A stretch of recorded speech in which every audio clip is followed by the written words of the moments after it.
আজকে আমাদের সমাজে বিবাহটা কঠিন হয়ে গেছে আর জেনা ব্যভিচার সহজ হয়ে গেছে।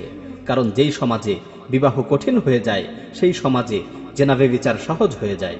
রাসূল সাল্লাল্লাহু আলাইহি ওয়াসাল্লাম মুসলিম যুবকদের চরিত্রকে হেফাজত করার জন্য তরুণ সমাজকে বিবাহের প্রতি উদ্বুদ্ধ করেছেন।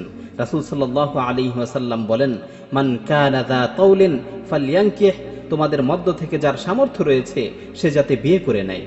অন্য হাদিসে বর্ণিত হয়েছে, রাসূল সাল্লাল্লাহু আলাইহি ওয়াসাল্লাম যুবকদের লক্ষ্য করে বলেন, ইয়া মা'আশারাশ শাবাব মান ইসতাতা'a মিনকুমুল বাআতা ফালইয়াতাযাওয়াজ ফাইন্নাহু আগাদ্দু লিল বাসার ওয়া আহসানু লিল ফারাজ। হে যুব সম্প্রদায়, তোমাদের মধ্য থেকে যারা খরচ বহনে সক্ষম তারা যেন বিয়ে করে নেয়, কেননা বিয়ে হচ্ছে দৃষ্টির হেফাজতকারী ও লজ্জাস্থানকে সংরক্ষণকারী। আমাদের সমাজের বাবা মায়েরা যদি প্রাপ্ত বয়সে ছেলে সন্তানদের বিবাহের ব্যবস্থা করত, তাহলে ছেলে সন্তান চরিত্রবান হতো, ছেলে সন্তান দায়িত্বশীল হতো, তারা জেনা ব্যভিচারের দিকে পা বাড়াতো না, তারা ধর্ষক হতো না। কিন্তু আজকে প্রাপ্ত বয়সে যুবকদের বিবাহের ব্যবস্থা না করার কারণে যুবকদের চরিত্র নষ্ট হচ্ছে, সমাজটা আস্তে আস্তে ধর্ষকের সমাজে পরিণত হচ্ছে।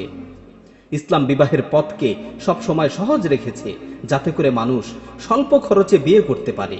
রাসূল সাল্লাল্লাহু আলাইহি ওয়াসাল্লাম বলেন, ইন্না আ'যামান নিকাহি বারাকাতান আইসারুহু মু'নাহ, নিশ্চয়ই ওই বিবাহ অধিক বরকতপূর্ণ যেই বিবাহে মোহর কম পরিমাণ ধার্য করা হয়, যেই বিবাহে মোহর কম ধার্য করা হয়।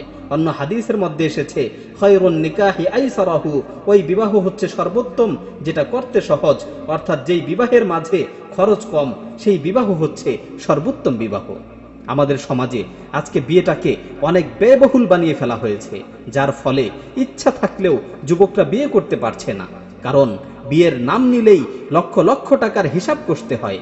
অথচ রাসূল সাল্লাল্লাহু আলাইহি ওয়াসাল্লামের জামানায় বিবাহটা একেবারেই স্বাভাবিক বিষয় ছিল। শুধুমাত্র একটি লোহার আংটি মোহরানা দিয়ে সাহাবায়ে কেরাম রাদিয়াল্লাহু আনহুম বিয়ে করেছেন।